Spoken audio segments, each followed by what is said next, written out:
Papo de Psiquiatra, com Marcelo Branhas, Marcos Crossi e Pedro Rosa. Tudo o que você sempre quis saber e nunca teve para quem perguntar.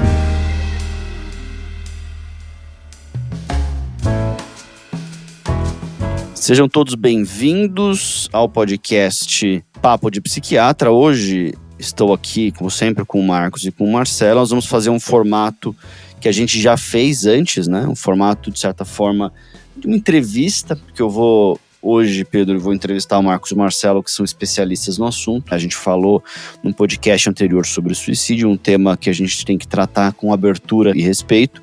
Idem aqui nessa circunstância, um tema bastante delicado, mas queria que a primeira coisa que vocês explicassem, né? O que quer dizer autolesão sem intenção suicida? Na verdade, sim, são comportamentos, né, que a pessoa lesiona, né, o tecido da pele e que não vai ter uma intenção deliberada, uma intenção consciente de acabar com a própria vida.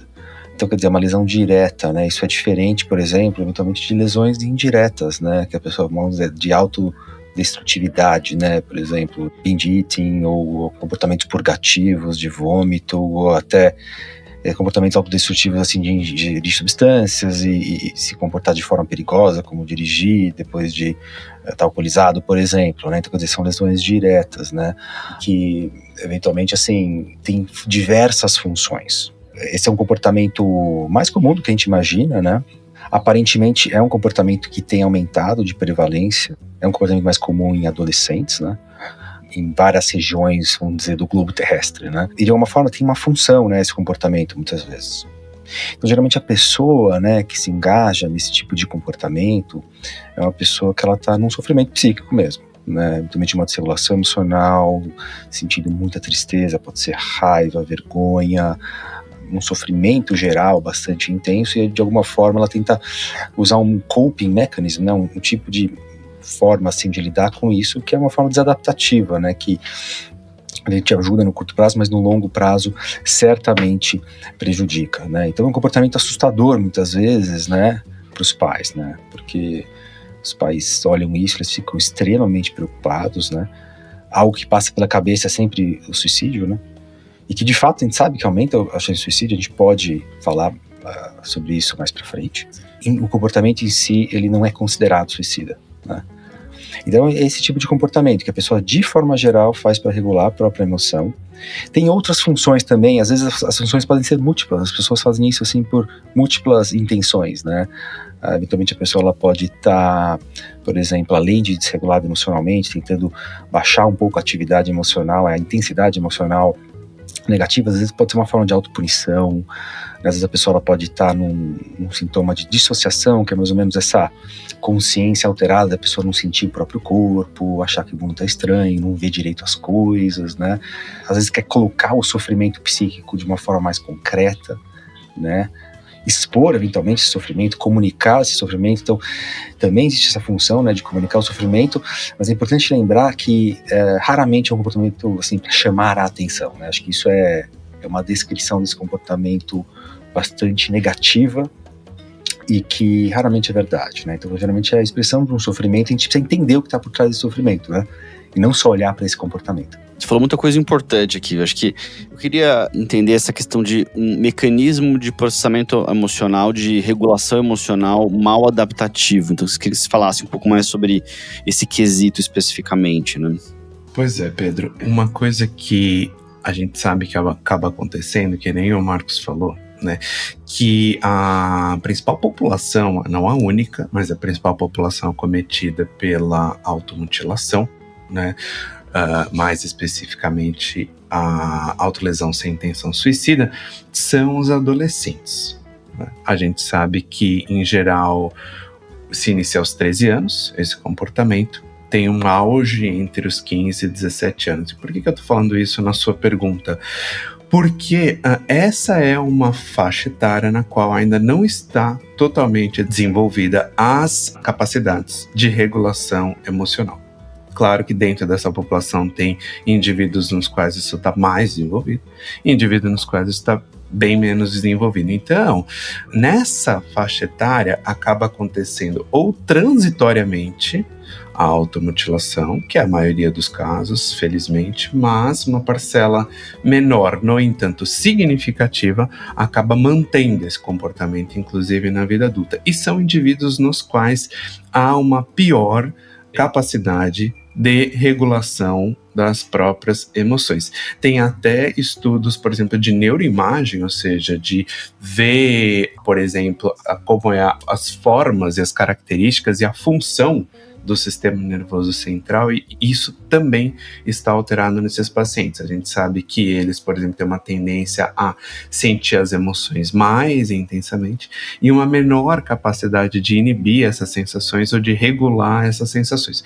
Então, a automutilação acaba servindo como uma estratégia de regular a emoção em indivíduos que têm a emoção mais intensa, menos inibida e menos capacidade e estratégias de regular isso de formas mais saudáveis. Então, que nem o Marcos falou, os pacientes acabam principalmente usando a automutilação como forma de aliviar emoções negativas.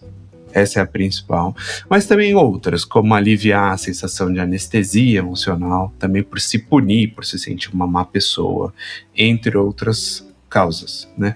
Então, um dos grandes pontos do tratamento é justamente você conseguir fazer com que o adolescente primeiro ou o indivíduo com automutilação adulto também, você conseguir primeiro fazer com que ele identifique as emoções, né? Consiga associar a quais eventos que causaram essas emoções, nomear essa emoção de forma precisa, aumentar o vocabulário emocional e ter estratégias outras, né, melhores do que a automutilação para você conseguir regular as suas próprias emoções, né? Bom, Marcelo, então, me parece que você descreveu o tratamento, né? Quer dizer, ampliar um repertório de percepção emocional para que a pessoa consiga estabelecer um processamento de uma regulação mais saudável, recorrendo a mecanismos que sejam mais adaptativos e não mecanismos desadaptativos, que é a automutilação. Quer dizer, olha como é importante a gente compreender a razão pela qual a pessoa faz isso, tanto por uma carga intensa de afeto negativo, aflição, angústia, ansiedade, dor psíquica de qualquer natureza, ou uma sensação de anestesia, de vazio, de toda forma, é um conteúdo afetivo que precisa ser lidado.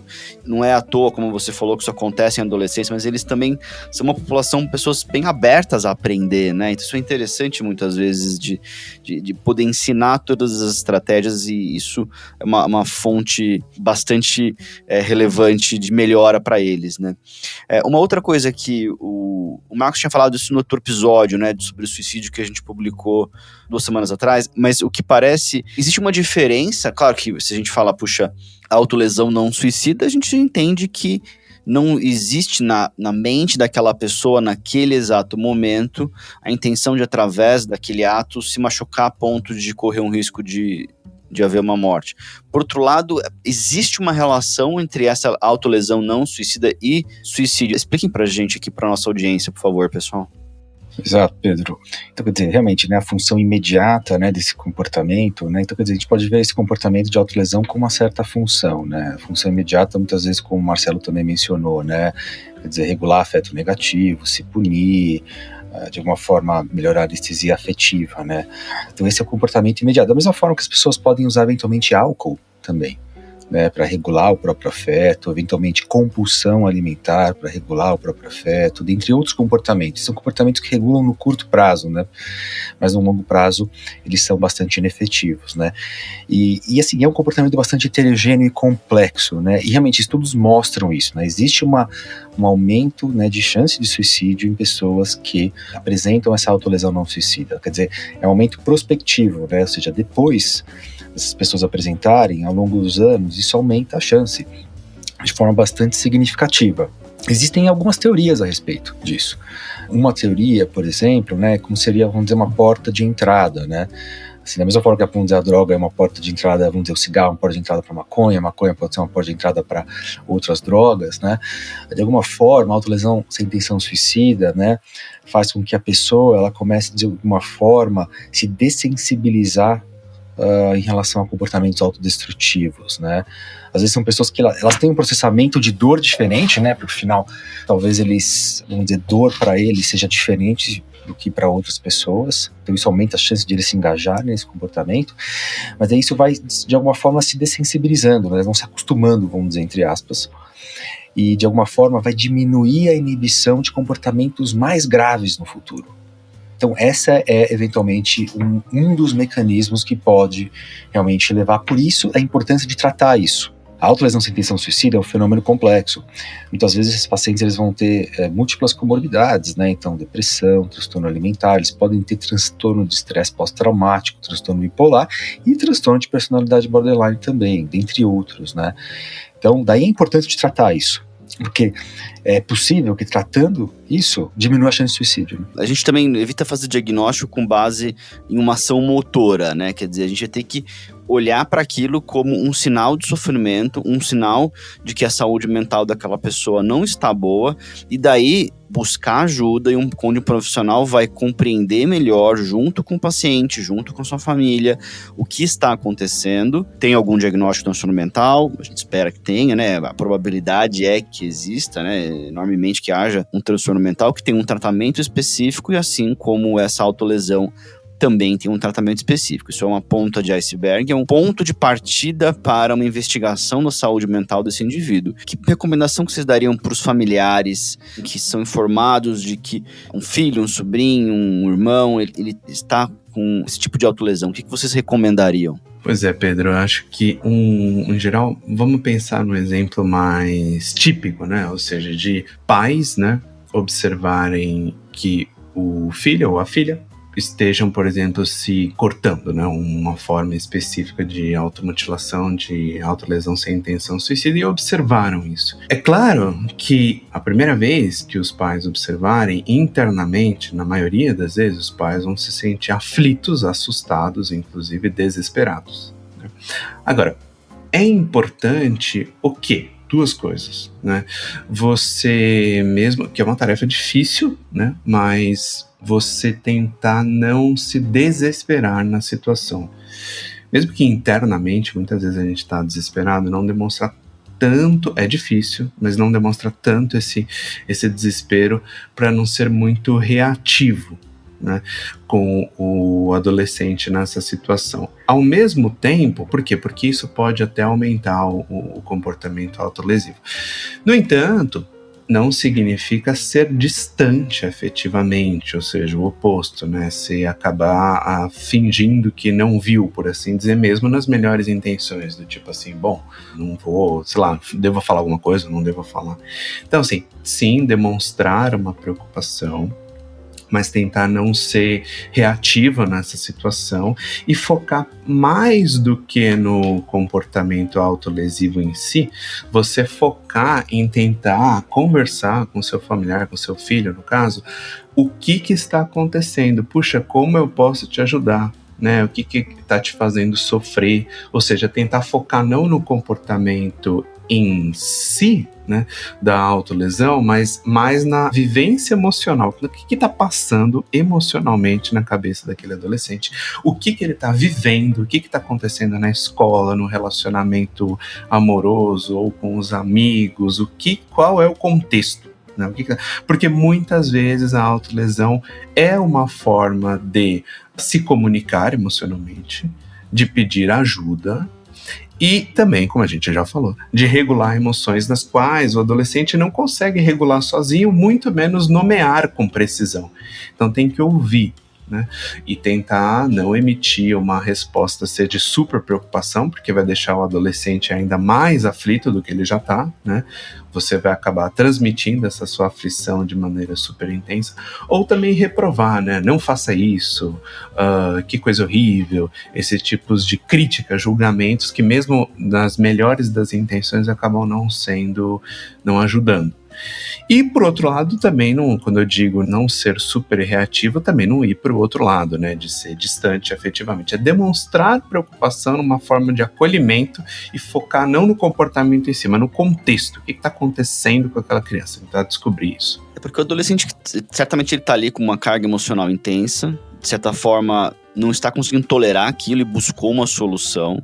Se o indivíduo mais velho, o adulto, o irmão mais velho, às vezes demonstra uma questão sobre ele próprio não dar conta daquilo, ele próprio expõe uma emocionalidade negativa muito intensa, seja um desespero, seja muita ansiedade, seja um desprezo, seja irritabilidade, quer dizer, qualquer forma desse tipo de expressão pode ser algo que dificulta a presença de ajuda, que dificulta o acolhimento, que dificulta o reconhecimento de que aquilo é uma fonte de sofrimento que deve ser tratado de uma outra maneira. Então, essa grande expressão de emoções negativas deve ser feita com cuidado. É claro que os pais também vão precisar de uma extensa orientação do profissional de saúde sobre como lidar com isso, mas tipicamente eles têm uma muita ansiedade, muita preocupação, que a gente compreende isso, mas até buscar orientações é fundamental para que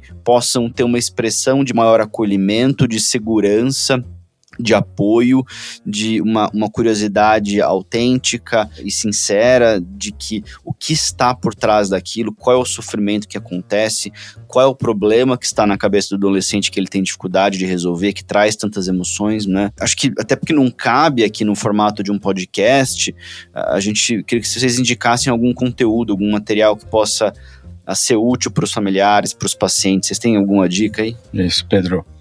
Exatamente, né? A psicoeducação ela é muito importante, né? Ou seja, os pais e os familiares, né? Eles, de alguma forma, aprenderem sobre o que é isso, né? Como o Marcelo falou. Um livro que a gente acha interessante é um livro que se chama Como Lidar com a Automutilação, né? Um livro do Eduardo Aratangi, da Fabiana Russo, da Jaqueline Ajuste e do Taki Cordaz. É um livro publicado pela Rogref, é fácil de ser achado na internet. A gente acha que isso é um livro que é importante tanto para profissionais, professores, quanto para familiares, né, para entender um pouco isso, né, porque assim, é um pouco, falando, só complementando o que o Marcelo falou, né, realmente quando você vê alguém assim, você fica apavorado, você fica com medo. E às vezes, realmente, diante desse medo, né, realmente pode vir raiva, né, a gente quer controlar aquele comportamento e a pessoa vai se fechar ainda mais naquele sofrimento, né? Então, quer dizer, a gente tem que ajudar essa pessoa a processar aquelas emoções e ajudar essa pessoa a procurar ajuda, porque tem tratamento para isso, né? E a psicoeducação, a orientação familiar, talvez seja um primeiro passo, né? E assim, a gente sabe que existem hoje diversos tratamentos, né? Então, você precisa tratar a pessoa que tem depressão, você precisa tratar a depressão. Se a pessoa tiver um transtorno de estresse pós-traumático, você precisa tratar o transtorno de estresse pós-traumático. Se tem um transtorno borderline, você precisa tratar o transtorno borderline. Então é importante tratar o transtorno mental que vem junto com isso. E existem, só que a gente sabe que raramente medicações vão, de alguma forma, diminuir a autolesão por si só, sabe? É muito difícil só a medicação fazer isso. Eventualmente você pode usar uma medicação agudamente, mas a gente sabe que não tem estudos mostrando que, vamos dizer, medicações são efetivas para autolesão não suicida, né? A medicação vai tratar a comorbidade, né? Mas sim, existem tratamentos psicológicos, terapias que podem ajudar, né? Por exemplo, a terapia cognitivo-comportamental é uma que talvez seja um pouco mais acessível, mas também a terapia comportamental dialética, o tratamento baseado na mentalização, também são estratégias que são menos disponíveis, mas também efetivas para a autolesão, né? O estudo em adolescentes, né, da Inglaterra, da MBT, né, que é o tratamento baseado na mentalização, é um estudo muito grande com adolescentes, tanto com transtorno borderline quanto com autolesão, que não necessariamente tinham o diagnóstico de transtorno borderline. Então, existem sim tratamentos psicológicos que ajudam e certamente o envolvimento da família vai ser muito importante. Acho que a gente trouxe aqui bastante informação importante, a gente trouxe definição, a gente trouxe razões pelas quais as pessoas têm esses atos, os substratos de transtornos mentais que podem acontecer, como não agir, como agir, e claro, uma dica de leitura, por mais que não seja o hábito de muitas pessoas lerem, vale a pena ler esses livros trazem muitas informações importantes que possam ser, inclusive, discutido com os profissionais de saúde. Creio que os profissionais de saúde sejam mais abertos a discutir coisas que as pessoas leem, as pessoas vão ler, né? Então, às vezes vão encontrar conteúdo que não é muito preciso na internet, mas o que a gente espera é sanar também essa dificuldade, trazer conteúdo aqui no podcast e recomendar leituras para vocês. Então, este foi o nosso episódio de hoje, um tema delicado e um tema muito importante. Isso, pessoal. Obrigado por seguir, ouvir nosso podcast, compartilhem com seus familiares, amigos que possam achar esse conteúdo útil, né? E nos vemos no próximo episódio. Um abraço. Um abraço. Um grande abraço, pessoal. Tchau, tchau.